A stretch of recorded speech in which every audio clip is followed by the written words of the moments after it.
Bonsoir à tous. Alors merci d'être venus encore nombreux ce soir. Je fais juste rapidement une petite introduction. C'est la première conférence officiellement des Jeudis du Savoir, sachant qu'il va y en avoir une par mois, tous les deuxièmes jeudis du mois normalement à partir du prochain, à part sauf juillet et août. Elles seront toujours à Montréal, toujours à 17h30. Donc ce soir on commence sur les récits coralliens avec Serge Plade. Il y en a beaucoup dans la salle qui connaissent déjà Serge. Pour ceux qui ne le connaissent pas, alors pareil, pour ceux qui ne me connaissent pas, je m'appelle Cécile Berthe, je suis chargée de communication, désolée.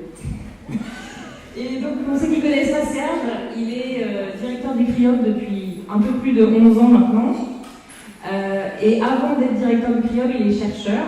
Il est notamment directeur de recherche au CNRS et il est impliqué dans l'étude de la génétique des populations de poissons marins depuis le début de sa carrière qui a commencé il y a bien longtemps. C'est-à-dire en 89.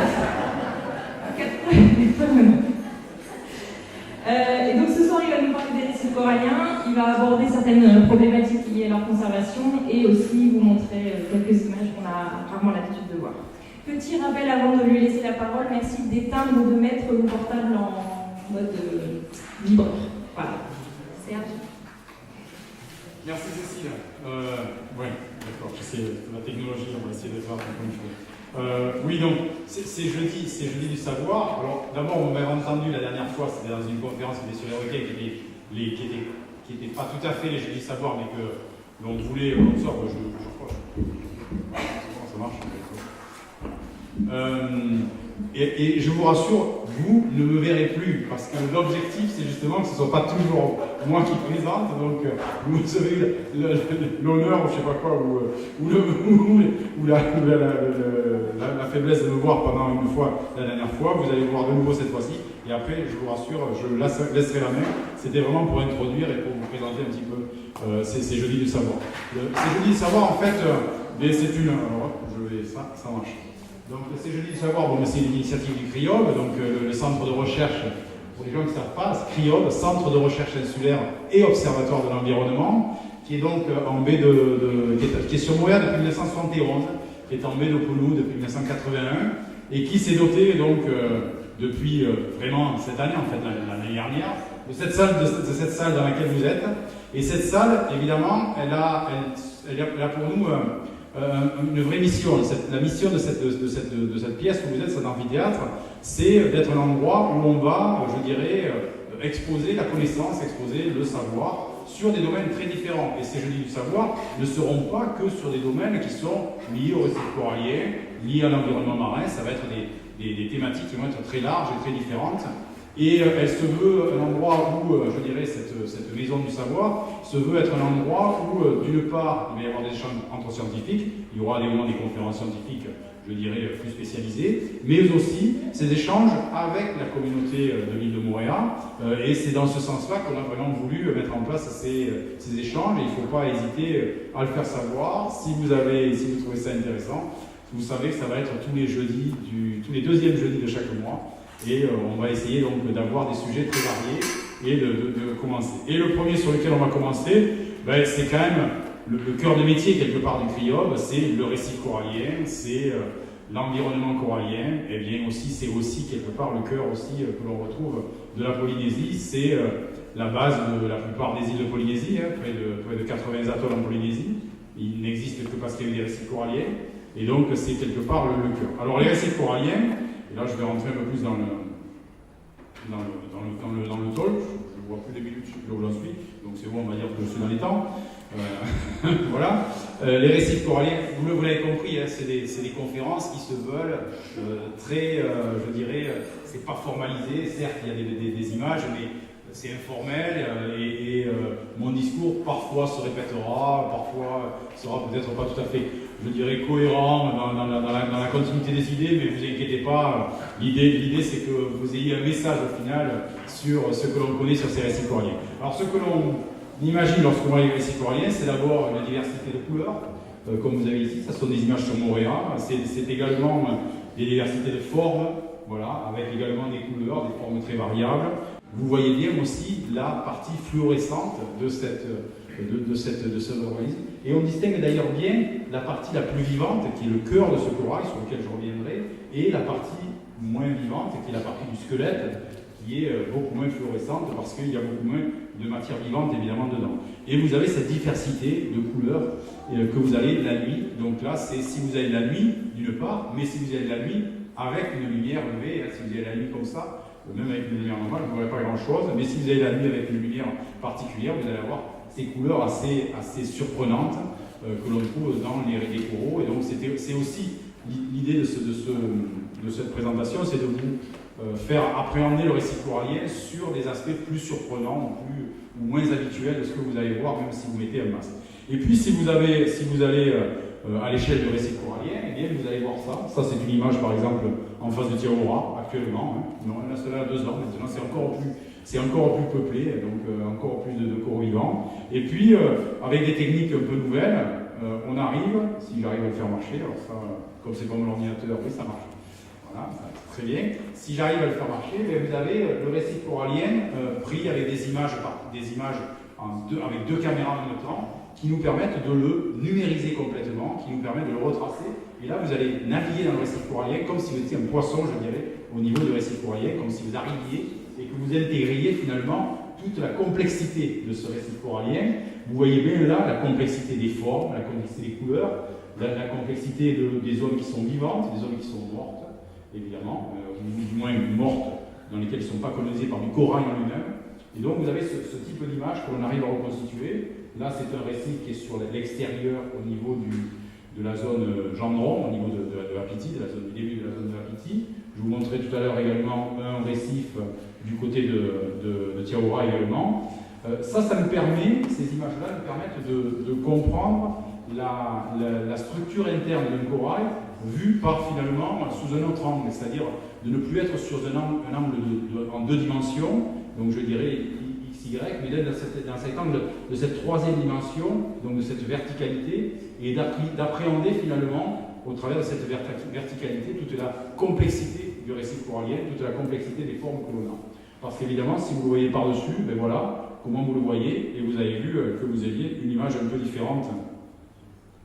Si vous le voyez donc d'en bas, voilà une autre image, ça c'est un récif, c'est un éperon au niveau de la pente externe de Tiahora. Vous voyez d'ailleurs qu'il y a quelques petites plaques qui sont des plaques de recrutement, où dessus on regarde un peu les nouveaux coraux, les jeunes recrues qui arrivent, je vous en reparlerai également. Et puis voilà un peu la façon dont un poisson finalement va naviguer au sein d'un récif corallien. C'est pas la même façon finalement que même nous plongeurs, on aurait la façon de le voir, on arrive avec ces reconstructions 3D à avoir vraiment un visuel différent sur le récif corallien, sur la diversité que l'on peut avoir, et finalement la complexité dans cette structure 3 dimensions avec une rugosité, ce qu'on appelle une rugosité, c'est-à-dire le fait qu'on n'est pas sur quelque chose de plat, mais vraiment sur quelque chose de très structuré.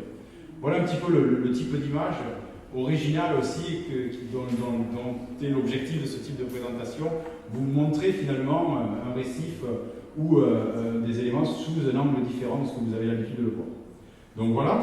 Alors je vais revenir maintenant sur le corail en lui-même, parce que il faut aussi intégrer finalement ce que c'est que le corail.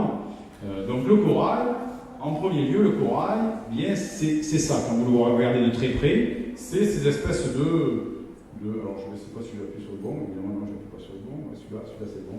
Voilà, ces espèces de petites anémones avec plein de petits tentacules qui vont se retrouver sur une branche comme celle-ci. Alors, dans l'historique, et je vais revenir sur cette historique, on s'est beaucoup posé des questions sur ce qu'était vraiment un corail. Et il y a eu notamment des questions sur est-ce que c'est une plante, est-ce que c'est un animal. Là, je remonte évidemment au niveau du XVIIIe siècle, dans les années 1700. C'est clairement, je dirais, un voisin donc des anémones et des méduses. C'est la même famille, c'est le même grand groupe, c'est le groupe qu'on appelle des cnidaires, donc c'est la même famille. C'est pour ça que vous avez parfois ce qu'on appelle des coraux qui sont urticants. Vous allez avoir le corail de feu, par exemple. D'un point de vue molécule et d'un point de vue des systèmes cellulaires, c'est exactement les mêmes systèmes, ces coraux, que le système méduse. C'est pour ça que ça pique, c'est exactement le même processus. Voilà. Et effectivement, ce sont, à la base, on les a appelés des zoophyta. zoo pour animal, phyta pour plante. Vous voyez, donc c'est vraiment dans les années 1800, et là on remonte il n'y a pas longtemps finalement, 200 ans, même pas, 150 ans. On ne savait pas trop encore si c'était une plante ou un animal. Et voilà comment on les classait. On les classait vraiment à la base de tout le règne, je dirais, animal et végétal, parce qu'on ne savait pas trop. Voilà. Bon, alors depuis quand même, on sait un petit peu plus. Et puis, je continuerai aussi avec quelques... Ah, ça ne marche pas là. Si, ça marche. Ah, ouais, ça marche. Quelques autres images pour bien vous montrer que c'est un animal. Et là, vous allez voir à travers ces images, et sur celle-là, je ne vais pas parler, parce qu'on me dit que je parle trop tout le temps. Donc sur celle-là, je ne vais pas parler. Et vous allez voir le corail sous un autre angle, finalement, où là, on comprend mieux que c'est un animal. Pendant 2 minutes, je vous rassure, je ne vais pas parler que pendant 2 minutes.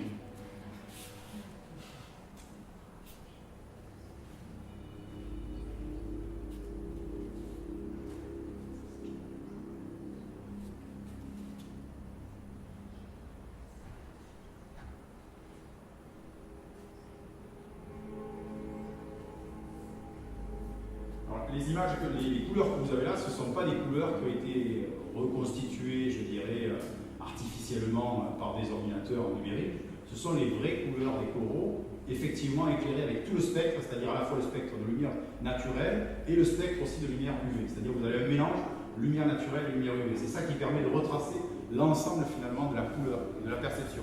Et notamment, comme on sait que par exemple les poissons et d'autres organismes ont des yeux qui permettent de voir sur des spectres de lumière qui sont plus importants, c'est plus les lumières que eux voient finalement, alors que nous on a un spectre de lumière qui est plus limité.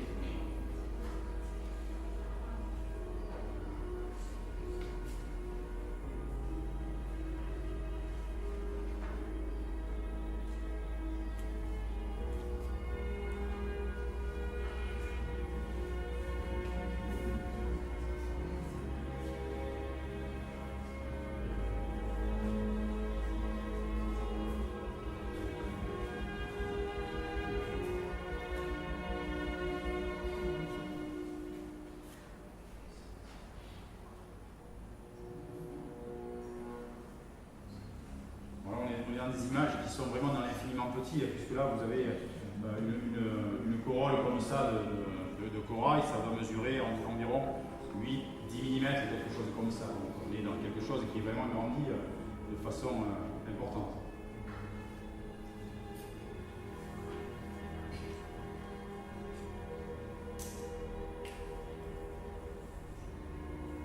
Et alors, dans une même colonie, vous pouvez avoir là qui sont de couleurs différentes. Vous voyez celle-ci, une couleur différente de celle-là. Celle-ci est des couleurs différentes de celle-là. Celles-ci sont des couleurs différentes. Dans une même colonie de corail. Je le signale juste maintenant parce qu'après, quand je vais revenir sur la façon dont est organisée la structure des corail, ce sera intéressant.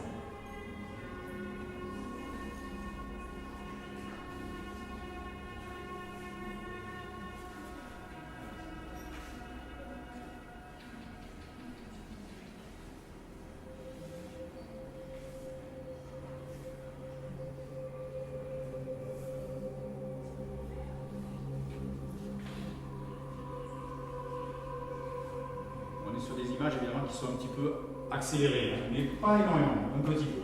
Je crois que c'est du x3, x4, quelque chose comme ça, sur ces images-là.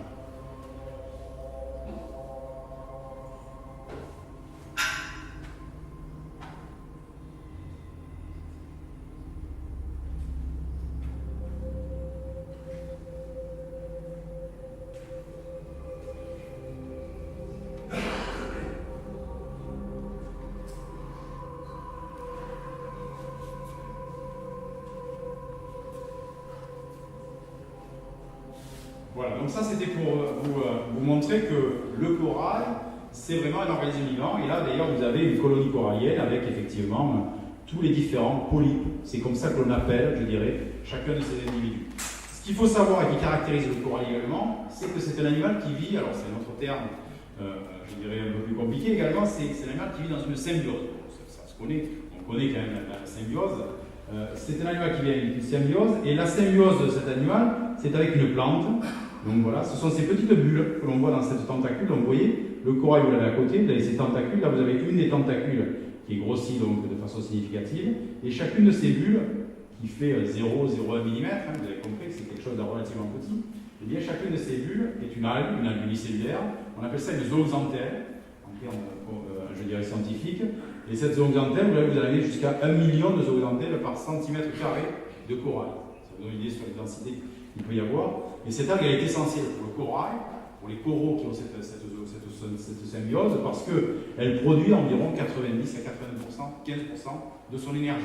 Ce qu'on appelle de l'énergie, c'est les sucres, c'est ce qu'on appelle les chaînes carbonées, c'est-à-dire lorsque vous avez, je dirais, une plante, la plante va être capable de produire ces chaînes carbonées. Nous, on n'en est pas capable. Le système humain n'est pas capable, l'animal n'est pas capable de produire ces chaînes carbonées. Et ces chaînes carbonées, c'est le sucre. Alors, c'est les sucres lents, les amidons, c'est les sucres rapides, c'est les glucoses. Donc, et en gros, ces algues-là vont produire principalement des sucres lents, des sucres proches des amidons, qui vont être derrière transférés à l'animal et qui vont être son moteur, qui vont être son énergie, qui vont être là, par la dégradation de ces chaînes carbonées, qui vont transmettre l'énergie de l'animal. Alors vous avez des coraux, là vous avez des coraux par exemple de Méditerranée, c'est le fameux corail rouge de Méditerranée que certains connaissent peut-être, qui eux n'ont pas de symbiose. Mais la grosse différence, c'est lorsque vous êtes sur un corail comme celui-ci, vous allez avoir des croissances qui vont être aux alentours de 10 jusqu'à 15 cm par an sur une branche de corail. Lorsque vous avez un corail rouge de Méditerranée, vous avez une croissance qui est entre 5 mm, 8 mm par an. Vous voyez bien la différence, on est sur des croissances qui sont 100 fois plus faibles lorsque vous êtes dans ces systèmes qui n'ont pas justement de symbiose. Vous voyez d'où l'importance de cette symbiose et le rôle qu'elle joue lorsque vous l'avez ou lorsque vous ne l'avez pas. Après, les coraux vont se reproduire. Alors lorsqu'ils se reproduisent, vous avez deux méthodes de reproduction du corail. Vous avez la méthode classique, c'est la reproduction sexuée, vous le connaissez bien. Il y a des gamètes femelles, des gamètes mâles, les spermatozoïdes pour les mâles, les ovules pour les femelles. Ils se mélangent par des fécondations externes. Donc ça veut dire que vous avez ces fameuses nuits de ponte de coraux, que vous avez peut-être entendu parler, et que l'on retrouve dans chacun récit corallien, dans lequel l'ensemble du récit corallien va synchroniser la ponte. Vous allez voir des pontes synchronisées sur toutes les colonies, et ces colonies vont libérer du sperme, des ovules, qui vont se mélanger et qui vont s'associer dans l'eau, ce qu'on appelle une fécondation libre. Et à ce moment-là, vous allez avoir un petit individu qui, pendant une semaine, parfois moins, quelques jours, va nager et pour à un moment donné se fixer et donner le tout nouveau, le tout nouveau corail, où là vous avez un corail qui s'est juste dupliqué, où vous avez juste deux anémones qui sont l'une à côté de l'autre. À la base, vous avez le premier qui est juste une seule anémone. Ça, c'est une technique de reproduction, c'est la reproduction classique. Le corail se reproduit également d'une autre manière par ce qu'on appelle la reproduction asexuée. C'est tout simplement lorsque vous avez une colonie corallienne, vous allez la couper en deux, et chaque bout, comme une plante, chaque bout va redonner un animal nouveau, va redonner un nouvel animal. Attention, son génome c'est le même, c'est comme pour les plantes.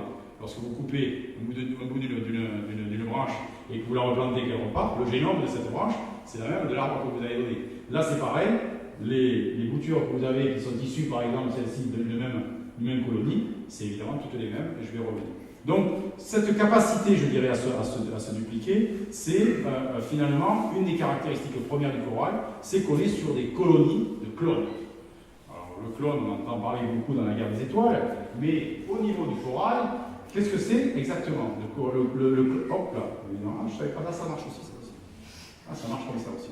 J'apprends la technologie, vous savez, ça me dépasse parfois, n'est-ce pas, René?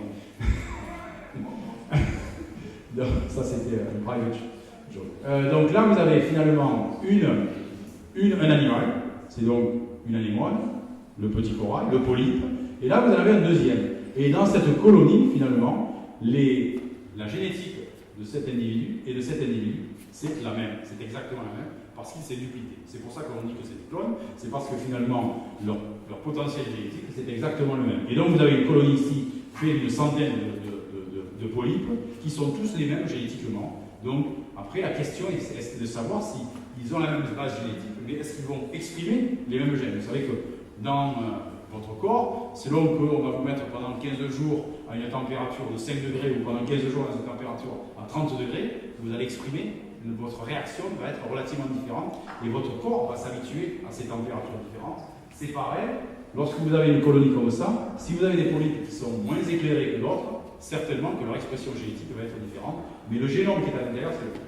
Et ces colonies de clones vont faire des structures massives, comme par exemple cette colonie de Porites que vous avez, je crois que celle-ci est aux Philippines, qui fait plusieurs mètres de diamètre, et ça, Tous les individus là-dedans, ce sont les mêmes individus. Vous avez plusieurs millions d'individus, ce sont les mêmes génétiquement, ils sont tous identiques.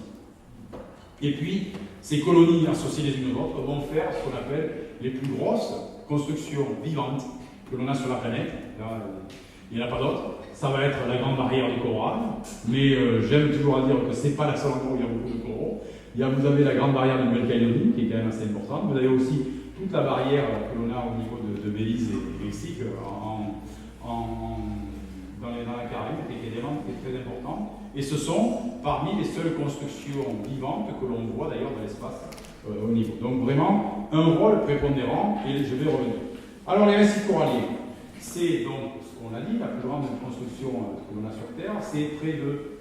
Alors quelques chiffres, parce que ça permet toujours de relativiser, surtout quand je vais, après je dirais, vous finir sur certains aspects de protection.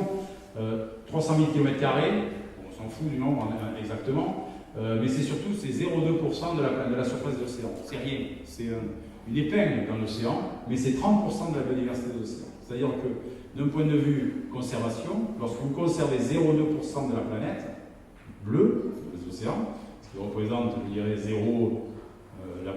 les océans, c'est 70% de la surface de la Terre, donc ça doit être du 0,15% ou du 0,12% de la surface de la Terre, vous protégez 30% de la biodiversité des océans. Voilà, ça c'est important, ça c'est des chiffres. La France là-dedans, la France, la première chose qu'on doit dire, c'est que 1 km² de récif corallien, à peu près, moyen, que l'on trouve dans le monde, pas nécessairement en Polynésie, parce qu'on n'est pas dans les récifs coralliens les plus diversifiés. En Polynésie, on est un peu trop à l'est pour ça. Mais 1 km² de récif corallien, c'est autant de biodiversité que tout le littoral des côtes métropolitaines françaises. C'est-à-dire en gros, du nord de la France jusqu'au sud de la France, en incluant la Méditerranée, vous avez autant d'espèces sur le littoral que dans 1 km² de récif corallien. Voilà ce que c'est le nombre d'espèces. Et la France, c'est 5% des récifs coralliens du monde, au travers de la Nouvelle-Calédonie, la Polynésie, le Wallis-et-Futuna, de la Réunion, de Mayotte, mais également des îles dans les Guadeloupe. Donc c'est à peu près 24 000 km² sur les 300 000 dont je parlais précédemment. Donc voilà une grande surface. Et donc on a tendance à dire que alors les plus grandes surfaces de récifs coralliens, on les trouve en Indonésie en premier, vous les trouvez en Australie en deuxième, vous les trouvez aux Philippines en troisième, et la France est le quatrième pays qui a la plus grande surface de récifs coralliens. Et donc c'est pour ça que l'on a tendance à dire qu'il y a un devoir aussi de notre pays de s'inquiéter de la protection des récifs coralliens.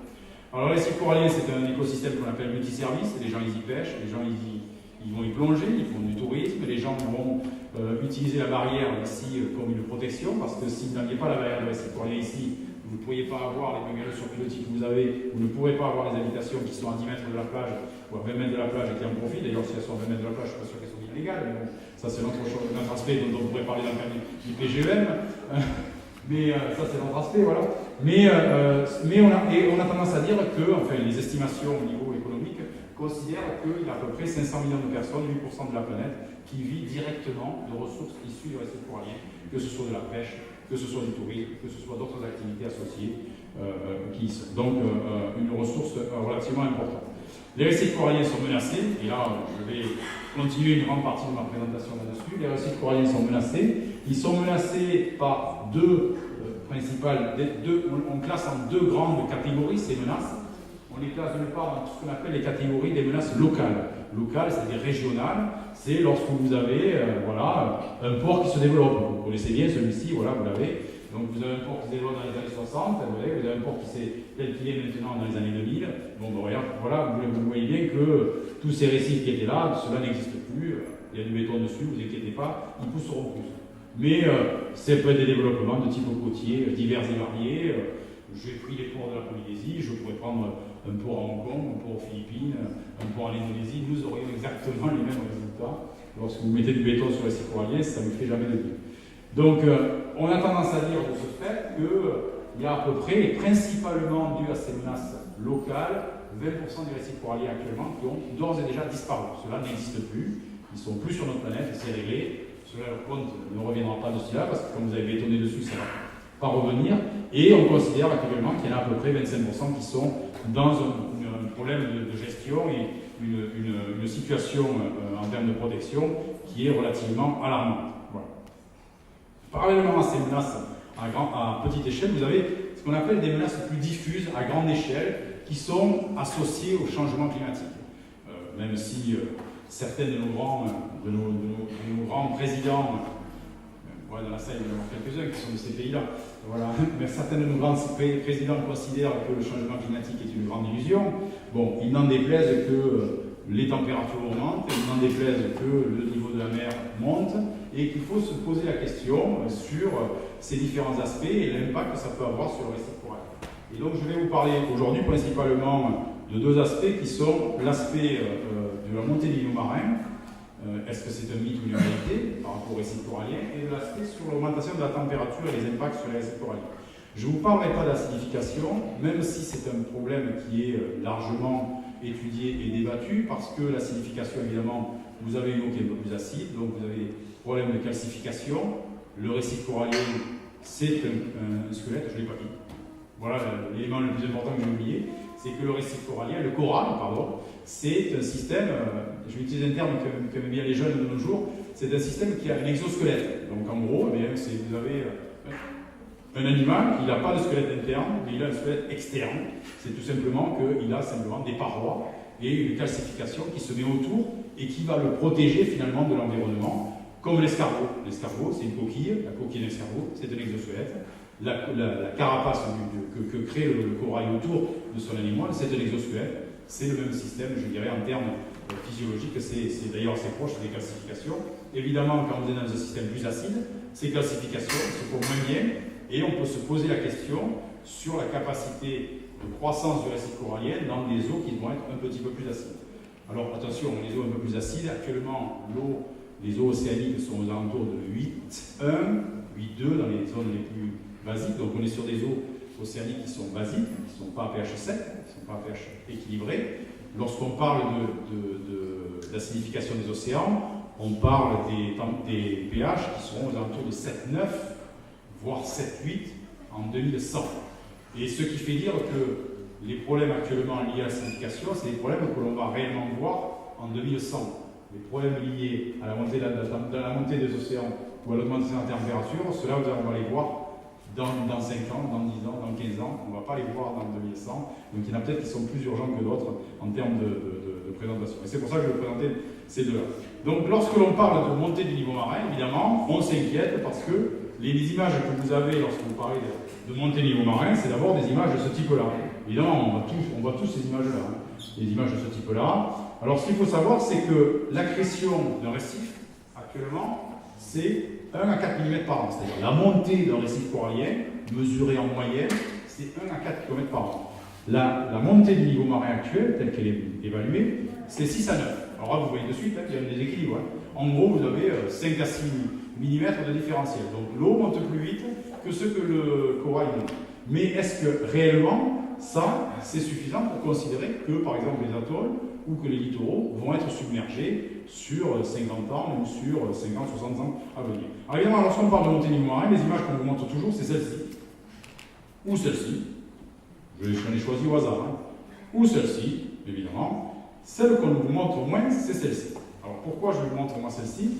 Parce que ces images que l'on vous montre, et c'est aussi l'aspect, je dirais, de notre société qui évolue vers le contexte de l'image, ces images que l'on montre, ce sont des images qui sont toujours post-cycloniques. Toutes ces images-là, que vous voyez, c'est lorsque vous avez un cyclone. Évidemment, lorsque vous avez un cyclone, l'eau est montée. Mais l'eau est montée pas parce que, je dirais, le niveau de l'eau est monté en général, c'est parce que vous avez une dépression qui a déjà elle-même augmenté le niveau marin, d'une part, et d'autre part parce que vous avez un système de vagues et de houles qui a fait que vous avez eu des montées et de l'eau qui a, je dirais, envahi les parties terrestres. Ça, c'est une réalité. Et je reviendrai sur cette réalité. Ce que l'on vous montre un peu moins, c'est effectivement ceci. C'est-à-dire que dans beaucoup d'endroits, dans le Pacifique, on a des systèmes où on va creuser dans le lagon, recreuser dans le lagon toujours, avec un système comme celui-ci. C'est-à-dire que vous avez un lagon avec un atoll, vous avez là le lagon à l'intérieur, vous allez creuser ici, et puis une fois que vous allez creuser ici, vous allez bloquer ici. Et je vais y revenir. Ce qu'il faut savoir, c'est que quand vous avez un système d'atoll, vous avez clairement la zone où se produit la matière. Tout ceci n'est que issu de la matière vivante, c'est fini. Les îles, tout ça, elles sont nées au fond, elles sont par 300-500 mètres sous la couronne corallière, elles n'existent plus. Donc la matière de l'atoll, ce n'est que du corail. Ce corail est constitué de quoi? Principalement, c'est une ancienne barrière sur laquelle est venu s'accumuler par-dessus, et de plusieurs mètres, du corail qui est construit ici, qui se développe ici, qui est cassé à chaque fois que des grosses houles ou des gros cyclones. J'ai rien fait, je ne sais pas ce qui s'est passé. La technique encore. J'ai touché quelque chose? Non, j'ai rien touché. Donc vous avez le corail ici qui se casse, et donc les vagues le ramènent et il s'accumule là-dessus. Et donc vous avez un système d'accrétion, non pas dû à la montée du corail, mais dû tout simplement à l'accumulation des détritus. Ce qui fait que lorsque vous vous amusez à regarder dans le temps des îlots anciens, là vous avez par exemple un îlot dans les Tuvalu, et que vous le regardez depuis 1887 jusqu'à maintenant, eh bien l'îlot, clairement, vous voyez, il a changé de forme. L'îlot qui est à présent comme ça, eh bien, en 1887, il n'avait pas du tout la même forme. Et c'est normal, au fur et à mesure des tempêtes, l'îlot change. Mais si vous regardez la surface de cet îlot, elle n'a pas changé. Pourtant, entre 1887 et 2005, on estime qu'il y a eu une montée des eaux d'environ 40 cm. C'est à peu près ça maintenant. Donc, l'eau a beau avoir monté de 40 cm, la surface de l'îlot n'a pas changé du tout. Il est toujours d'ailleurs boisé, il y a toujours de la végétation. Par contre, sa forme a complètement changé. Il est complètement différent. Et c'est pareil, là vous avez une étude qui a été faite dans les Tuamotu, où là, pareil, vous voyez une image ancienne, donc relativement vieille, dans les années 50, vous avez une image ancienne, et vous voyez par exemple cet îlot a complètement changé. Là il est très gros, là il était tout petit à cette époque. Certains ont diminué, d'autres ont grandi, mais en surface d'îlot, vous n'avez rien qui a changé. Parce que le problème qui se passe lorsque vous êtes dans un système d'atoll, c'est que vous avez ça. Vous avez d'un côté des gens qui vont draguer de ce côté-ci parce qu'ils ont besoin de matière pour construire, et pour construire quoi? Pour construire des murs qui vont faire devant pour éviter que les vagues leur rentrent dedans. Donc ils construisent des murs. Vous voyez, on construit des murs. On a l'impression que c'est la bonne chose. Donc quand vous construisez des murs, qu'est-ce que vous faites? Vous empêchez le rechargement de l'atoll. Lorsque vous draguez ici, vous augmentez l'érosion. Donc vous augmentez parce que vous creusez. La nature a horreur du vide, hein, donc vous creusez, le trou va se remplir, vous ne faites pas d'illusion, ça marche à tous les coups. Ça. Donc vous allez creuser ici, donc vous allez accentuer l'érosion, résultat des courses, cet îlot diminue. Et on dit, c'est la fin du monde, on a la montée des eaux, on va disparaître. Et la vraie question que l'on doit se poser, ce n'est pas une question de la montée des eaux, c'est la question de l'habitabilité de ces atolls. Lorsque vous avez des situations comme celle-ci, évidemment, vous n'acceptez plus que les vagues passent par-dessus. Or, c'est un système naturel que les vagues par-dessus. Lorsque vous avez... Ça, c'est des jeunes Antoine, ça, c'est Majuro, c'est l'atoll de Marshall. Celui-ci, c'est l'atoll de Maé, pour Maldives. Donc, ça, c'est comme ça qu'on l'a transformé. Donc là, vous voyez, on a mis un mur tout autour parce qu'on n'accepte plus que les vagues viennent. Donc là, évidemment, quand vous êtes dans un système comme ça, c'est fini. Tout le système de restructuration de l'atoll par une arrivée de matière n'est plus possible. Le seul moyen que vous avez, quand le niveau marin monte, c'est de le regarder monter. Et c'est tout. Mais... Et ce qui est intéressant, c'est que si vous avez sur les anciennes civilisations, elles avaient compris ça, bien avant. C'est-à-dire, lorsqu'elles construisaient au bord du lagon, au bord des îles, elles construisaient sur pilotis. Quand vous aviez effectivement une arrivée de vagues plus importante, l'eau passait dessous, l'eau passait dessous, et vous aviez un rechargement. Et finalement, eh bien, la maison était toujours là. Alors, évidemment, ils ne construisaient pas sur des méthodes très costauds, mais si vous construisez sur des méthodes relativement plus costauds, eh bien effectivement, lorsque vous avez des cyclones, vous avez de l'eau, mais vous n'empêchez plus la circulation, et en maintenant cette circulation, eh bien vous maintenez la structure de l'atoll en elle-même, c'est-à-dire la composition de l'atoll. Et lorsque vous construisez de cette matière-là, effectivement, là vous pouvez avoir un cyclone, ça ne vous gênera pas, il va passer, il va vous ramener la matière, mais votre habitabilité de votre île restera la même. Et donc, moi, sur quoi j'insiste beaucoup lorsqu'on parle de niveau marin, c'est que la montée du niveau marin, elle existe, oui, il n'y a aucun problème, mais si en plus on fait des murs, si en plus on n'est pas capable d'avoir une politique d'aménagement du littoral qui soit en accord avec ce que la nature crée, eh bien c'est sûr que l'on va accélérer encore plus finalement cette montée du niveau marin et que l'on va être dans des situations difficiles encore plus vite. Peut-être que ce qu'il faut, c'est envisager des constructions et une structure d'aménagement qui permettent à la nature de continuer son processus naturel. Là, on bloque les processus naturels au niveau des atolls, au niveau du système-là, et on accélère encore plus la montée des eaux, et évidemment, on se plaint de plus en plus de cette montée des eaux. Voilà. Autre méthode d'ailleurs qui se fait, c'est tout simplement d'empêcher l'érosion. Donc là, on est plutôt sur le côté intérieur, c'est d'empêcher justement que la matière qui vient sur l'atoll ne reparte dans le lagon, donc on la stabilise toujours en essayant de planter de la végétation. végétation, là c'était dans l'endroit pareil. Donc en fait, la vraie question pour moi, la montée du niveau marin, et c'est ce que les spécialistes accordent à dire, c'est pas uniquement une question de montée marin, de la montée du niveau marin par rapport à l'habitabilité des îles, c'est comment est-ce qu'on veut maintenir ces îles habitables. Et est-ce qu'on veut les maintenir habitables? Et si on veut les maintenir habitables, c'est peut-être pas en construisant des murs et en se protégeant, en faisant des forteresses, qu'on va les maintenir habitables, c'est au contraire en intégrant le processus justement naturel qui va permettre de les maintenir habitables le plus longtemps possible. Donc ça, c'est une approche. Ceci étant dit, donc maintenant je vais vous parler du deuxième aspect sur les questions associées au changement climatique, qui est l'augmentation de la température des océans. Alors, le fait que notre planète augmente en température, je pense que, mis à part un ou deux présidents de gouvernement, dont certains, je crois, en Corée du Nord, donc ça vous donne une idée sur les... Voilà. Mis à part ces gens-là, je pense qu'il n'y a personne d'autre maintenant qui en doute, qu'elle soit naturelle ailleurs, artificielle, augmentée par l'homme, etc., etc. Finalement, le problème n'est pas de savoir si c'est naturel ou c'est pas naturel. Le problème est qu'il y a un réchauffement climatique. Et voilà. Parce qu'on peut débattre éternellement là-dessus. Moi, je ne rentrerai pas, je ne suis pas un climatologue, je ne suis pas spécialiste. Et les raisons qui en sont, effectivement, on peut penser que c'est la production de CO2 qui peut augmenter quand même, légèrement augmenter. Hein, vous avez le différentiel ici, donc légèrement augmenté. Mais bon, certains diront que ce n'est pas tout à fait ça et qu'il y a d'autres causes que celle-ci. Bon, ça c'est une chose. Ce qui est d'intéressant, c'est peut-être pas le bon terme, mais ce qui est de remarquable, voilà, c'est le meilleur terme, c'est que le corail est vraiment le fantastique thermomètre de notre planète. Parce que l'augmentation de la température, il est toujours relativement faible, il est très subtil. On parle de 0,1 degré sur des espaces, sur des temporalités aux alentours de 10 ans, 5 à 10 ans, 0,1 degré. On parle de 2 degrés sur des choses qui sont aux alentours d'une cinquantaine d'années. Donc, non, pardon, une centaine d'années, du siècle, 2 degrés. Donc, on est sur des croissances qui sont relativement subtiles et difficiles à mesurer d'ailleurs. Alors que le corail, lui, il les mesure très bien. C'est-à-dire, quand l'eau dépasse 31,5, lui, il blanchit. Ouais, ça c'est clair. Voilà ce qui se passe. Ça, c'est à 30 degrés. Ça, c'est à 31 degrés. Je schématise un petit peu, mais en gros, c'est à peu près ça. À partir d'une certaine température relativement stable, eh bien, le corail devient blanc.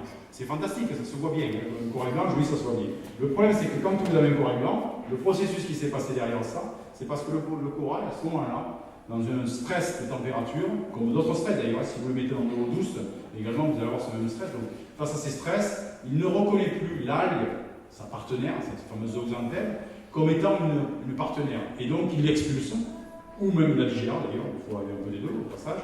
Donc, il l'expulse ou il la digère, mais il n'en a plus. C'est pour ça qu'ils sont blancs. Un corail qui est blanc n'est pas encore mort. Hein. Je reviens là-dessus. Donc, c'est pour ça qu'ils sont blancs. À ce moment-là, il perd 90%, 80%, 15% de son pourvoyeur d'énergie. Eh bien, c'est comme vous, hein, si on ne vous donne plus à manger, la première semaine, vous allez tenir, la deuxième semaine, ça va être un peu plus compliqué, la troisième semaine, ça va être vraiment compliqué. Vous avez de la lisse cellulaire, même chez nous, c'est pareil, vous avez de la lisse cellulaire et vous avez une mortalité qui va arriver rapidement. Chez le corail, on a de la mortalité à peu près au bout d'une semaine, 10 jours de blanchissement, vous avez des débuts de mortalité et après, ça devient très catastrophique parce qu'après, c'est le phénomène exponentiel, c'est le phénomène de plus en plus vite, ça s'accélère et vous avez une mortalité qui sont catastrophiques. Alors, des blanchissements, on en a eu dans le passé. Dans le passé, là, vous avez des indices de blanchissement. Et là, vous avez vu, vous voyez, en 98, on a eu un blanchissement international mondial à l'échelle de tous les classiques coralliens de la planète. C'était une année où il y a eu un très fort El Niño, et vous avez perdu 18% des coraux de la planète en l'espace de 6 mois. C'est-à-dire en 6 mois, 20% de l'écosystème corallien, hop, il a disparu. Celui-là, il n'existe plus. Il s'est refait, c'est pas un problème, mais il n'existe plus. À titre de comparaison, parce qu'on compare souvent les coraux aux forêts équatoriales tropicales, pour perdre 20% de l'Amazonie, c'est en gros entre 1870 et maintenant. Donc il a fallu 50 ans pour perdre 18% de l'Amazonie, il a fallu 6 mois pour perdre 18% des coraux. C'est des processus sur lesquels les gens n'ont pas tout à fait parfois le relatif. Je trouve que c'est toujours intéressant de faire des comparatifs de ce type-là. Ce qui est clair, c'est que les blanchissements, maintenant, il y en a de plus en plus, même si la planète ne se réchauffe pas pour certains. Donc il y en a de plus en plus, ils sont de plus en plus réguliers. Ils sont de plus en plus on les retrouve de plus en plus à l'échelle globale. Là, vous avez des blanchissements en 2016. 2016, au niveau des Samoa, par exemple, 90% de mortalité. Donc là, vous trouvez quasiment plus sur le corail. 2017 sur les grandes barrières. Vous êtes sur des mortalités sur les grandes barrières qui sont aux alentours de 50% de mortalité, par exemple, dans la partie nord. Vous êtes L'année d'après, 50% de mortalité dans cette partie-là, donc vous avez vraiment des mortalités qui sont très importantes. Mais ce qui est intéressant, et je reviens là-dessus, c'est que c'est parfois ponctuel. La Nouvelle-Calédonie qui est juste en fin de la grande barrière, il n'y a pas eu de blanchissement, il n'y a pas eu de mortalité. Donc à une échelle globale, il faut peut-être être un peu plus, je dirais, raisonné par rapport à ça. Je regarde le temps pour ne pas trop dépasser. Donc en gros, l'augmentation de la température entraîne le fait que vous avez du blanchissement et puis que vous avez simplement une transition avec un récif qui est vivant, évidemment, un récif qui est relativement bon. Alors je voulais vous montrer ce que c'est que le blanchissement vu d'un aspect microscopique, comment ça se traduit sur un corail. Donc là, vous avez une image qui est accélérée sur 7-8 jours. Donc là, vous avez un blanchissement réalisé en aquarium, en montant la température, et là, vous avez une image qui est accélérée sur 6 à 8 jours, donc ça va très très vite. Et voilà ce qui se passe exactement. Vous voyez, là, le corail est blanc, ça c'est intéressant, mais les petits polypes que vous avez là, ils bougent toujours, ils sont toujours actifs, ils sont toujours vivants. Là, ils sont toujours vivants. Regardez bien ces petits polypes, ils sont toujours vivants, ils bougent toujours, regardez. Hein. Mais le corail devient blanc. Il n'est pas mort. Il n'est pas mort. Parce qu'il est blanc, là, vous avez le polype de près. Vous voyez, petit à petit, vous voyez qu'il perd, ça se nervure un petit peu, il perd petit à petit toutes ces structures vertes qui sont ces zooxanthelles. Et par contre, lui, le polype, malgré que le coraux soit blanc, le polype reste vivant. Par contre, au bout d'un moment, effectivement, lui aussi va mourir parce qu'il n'y a plus de nourriture. Et là, par contre, c'est un processus qui est un peu plus long. Là, vous assistez, c'est une image un peu triste parce que vous allez assister quelque part à une mort d'un corail en direct. Enfin, accéléré en quelques jours, en quelques images, c'est 7 à 8 jours en gros. Pour là, c'est assez vite.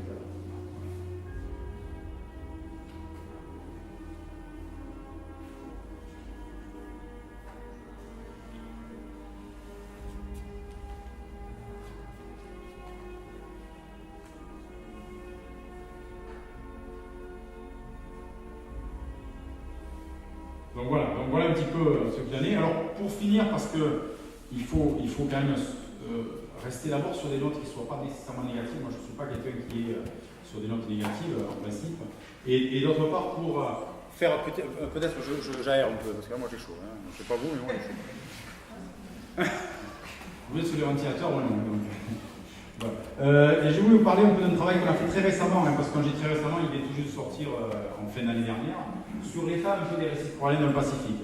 Donc le Pacifique, c'est un grand espace, c'est à peu près 25% des coraux de la planète quand même.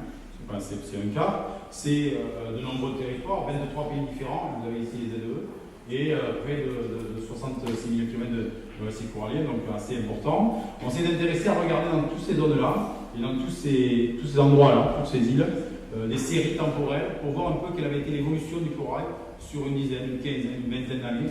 On a voulu s'intéresser un peu à l'évolution. Le premier des résultats, c'est que lorsqu'on s'intéresse à ce qu'on appelle le recouvrement en corail vivant, c'est-à-dire qu'en gros, vous prenez 1 mètre carré et là-dedans, vous regardez quel est le pourcentage que vous avez de corail qui est vivant par rapport à du corail mort, par rapport à des algues, par rapport à tous les organismes que vous pouvez avoir.